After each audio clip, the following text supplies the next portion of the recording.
Buongiorno e ben ritrovati a un nuovo appuntamento con l'informazione di Telefriuli. La situazione del personale alla Santa Maria della Misericordia, dove negli ultimi 3 anni gli addetti tra il personale sanitario si sono ridotti di 370 unità. È stata al centro di una conferenza stampa indetta questa mattina da CISL, CGIL, Nursing e FIALS. Ci aggiorna Isabella Gregoratto. Conferenza stampa lampo oggi davanti a Santa Maria della Misericordia di Udine per illustrare, denunciare quella che è la situazione che riguarda il personale che lavora all'interno del Santa Maria della Misericordia. Tra l'altro dobbiamo dire che questa manifestazione è stata fatta in maniera unitaria fra CGIL, CISL, Nursing e FIALS. Ne parliamo con Giuseppe Pennino dell'FP CISL. Praticamente il fatto di trovarvi insieme, domani ci sono le lezioni all'interno per rinnovare l'RSU, oggi siete tutti insieme. È un fatto che non ha precedenti nel territorio udinese. Ribadisco al di fuori della UIL. Esatto, è un fatto che non ha precedenti, il motivo che ci accomuna è solo uno. Sulle criticità di questa azienda siamo stati tutti presenti, chi più o meno con le proprie iniziative. Sulla scorta delle dichiarazioni fatte dalla UIL rispetto all'attribuzione delle fasce, quindi parliamo di soldi ai dipendenti, ci tenevamo a dire come stanno le cose realmente. Questo ci accomuna e questo è il messaggio che vogliamo dare ai dipendenti per non creare false aspettative. Era una nota di chiarimento dovuta a cui non potevamo sottrarci. È chiaramente un elemento nuovo rispetto a quella che è la storia sindacale di questo territorio. I dati della pandemia: su 1269 tamponi molecolari sono stati rilevati 60 nuovi contagi con una percentuale di positività del 4,73%. Sono oltre 2045 test rapidi antigenici realizzati, dai quali sono stati rilevati 222 casi, il 10,86%. Le persone ricoverate in terapia intensiva sono 7, mentre i pazienti ospedalizzati in altri reparti sono 144. Nella giornata odierna si registra il decesso di una donna di 87 anni di Trieste e un uomo di 80 di Cividale del Friuli, entrambi morti in ospedale. Il Friuli Venezia Giulia è un territorio sano ma da tutelare. Il messaggio lanciato a Trieste in occasione delle iniziative organizzate per celebrare i 30 anni della direzione investigativa antimafia. Delle criticità nel nostro territorio abbiamo parlato con il direttore della DIA Maurizio Vallone e con il procuratore di Trieste Antonio De Nicolo. Direttore, 30 anni di antimafia, l'obiettivo più importante, cioè quello di sconfiggere la mafia, è stato compiuto, però adesso c'è una soglia d'attenzione alta per impedire che rinasca questo fenomeno.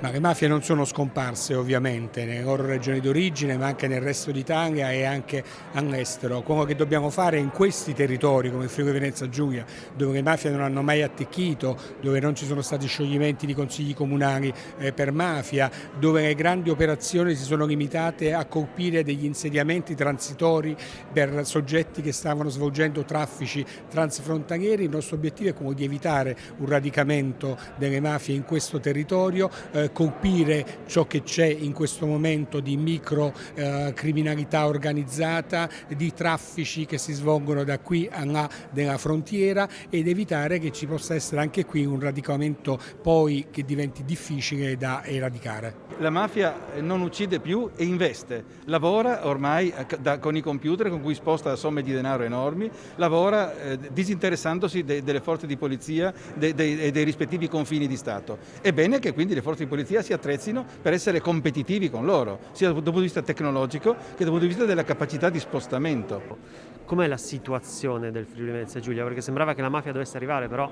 possiamo continuare a parlare di Isola Felice? Possiamo parlare di Isola Felice nel senso che non ci sono insediamenti stanziali.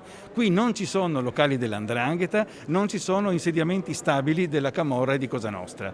Però ci sono interessi di tutte queste tre forze del male, diciamo così, e quindi l'attività della DIA, delle procure distrettuali, di tutte le forze di polizia deve mirare a sventare queste attività insidiose, perché se non ci sono insediamenti stanziali ci sono però capitali che vengono da lì.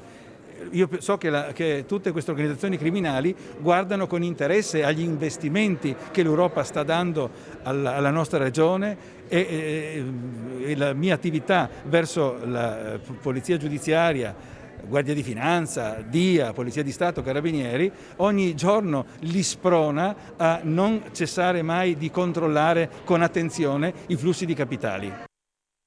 Sarà la bellezza della ragione, il titolo della 18ª mostra di Leggio, in programma dal 15 maggio al 16 ottobre, una quarantina di opere in mostra che vanno dal Medioevo fino al Novecento. 40 opere di provenienza internazionale che vanno dal 300 al primo Novecento, passando per Caravaggio, Giordano, Moreau e Tissot. Si chiama La bellezza della ragione, la 18ª mostra d'arte di Leggio, che inaugurerà il prossimo 15 maggio e resterà aperta per 5 mesi fino al 16 ottobre. Il Leggio volge lo sguardo alla ragione, alla sua bellezza, alle sfide che è chiamata ad affrontare, ha spiegato Don Alessio Geretti, curatore delle mostre di Leggio. Questa mostra vuole essere un'indagine sull'iconografia dell'esperienza umana, del pensiero, delle sue potenzialità, delle sue crisi, dei suoi fallimenti, delle sue responsabilità. Come lungo un sentiero che si inerpica verso una cima, tra panorami incantevoli, prosegue il curatore, visitare la mostra sarà come salire 7 tornanti, corrispondenti alle 7 sezioni del percorso. Forgiata dall'esperienza della pandemia, la mostra di Leggio di quest'anno trarrà spunto da quelle degli anni scorsi. Nella mostra si entrerà a piccoli gruppi in stanze organizzate come veri e propri teatri. Continuerà anche la sanificazione continua dell'atmosfera di ogni sala, prosegue Don Geretti, con un sistema di alta tecnologia compatibile con la salute delle persone e con quella delle opere d'arte.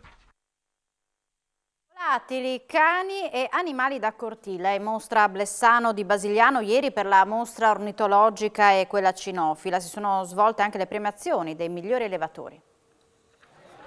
A 3 anni dall'ultima edizione sono state ospitate a Blessano di Basigliano la 43esima mostra mercato ornitologica e la 23esima mostra cinofila, con l'organizzazione della Proloco di Antonino Dall'Oste.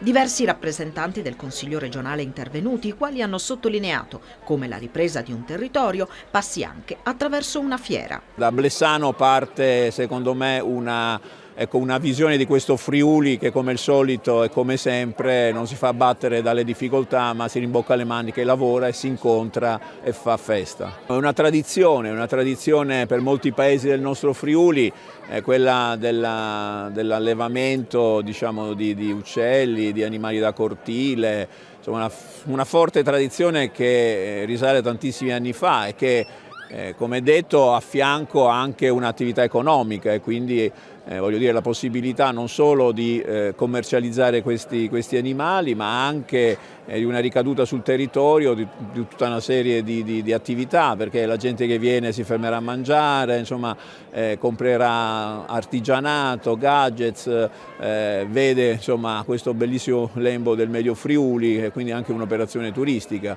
Quindi veramente, voglio dire, una giornata che a 360 gradi ci apre il cuore verso un futuro che appunto tutti noi auspichiamo migliore, ed è l'augurio che faccio a tutta la comunità del Friuli Venezia Giulia.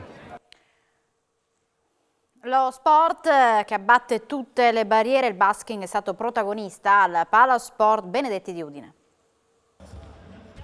Nel tempio udinese della pallacanestro, il Palasport Benedetti, si è svolta la terza giornata di campionato regionale Baskin Girone Gold. Questo movimento sportivo affronta il tema della disabilità sotto il profilo culturale e lo fa con condizioni di normalità, con il superamento di tutte le barriere, ha detto il vicegovernatore del Friuli Venezia Giulia Riccardo Riccardi, che ha garantito il sostegno della regione a queste realtà. Sicuramente è un impegno importante, importanti risorse, ma soprattutto ci sono scelte culturali, politiche, che devo dire non distinguono appartenenze, perché c'è ovviamente un sostegno complessivo di tutte le forze che stanno in Consiglio regionale. Oggi siamo qui in questa giornata importante che prevede questo movimento che culturalmente affronta il tema della disabilità, lo fa ovviamente con condizioni di normalità, perché questo deve essere con il superamento di tutte le barriere che si possono incontrare, lo fa nel Tempio dello Sport del Basket, perché il Benedetti è ovviamente questo tempio, quindi vedere questo movimento con tutti questi ragazzi, con le famiglie che riescono a trovare il tempo, le soluzioni che oggi vengono presentate, non può far che esprimere apprezzamento da parte dell'amministrazione regionale e soprattutto anche la volontà di voler dare una soluzione stabile a questa organizzazione che ci sta dimostrando molto strutturata su tutto il territorio regionale. In campo al Benedetti anche la Zio Pino Udine, presieduta da Alberto Andriola, delegato regionale dell'Ente Italiano Sport Inclusivi, nato proprio attorno al Baskin. Si tratta della prima società regionale che ha sposato questo sport in Friuli Venezia Giulia, dove oggi si contano 9 squadre, sono 150 in Italia, con 200 ragazzi coinvolti e 90 famiglie con persone disabili raggiunte.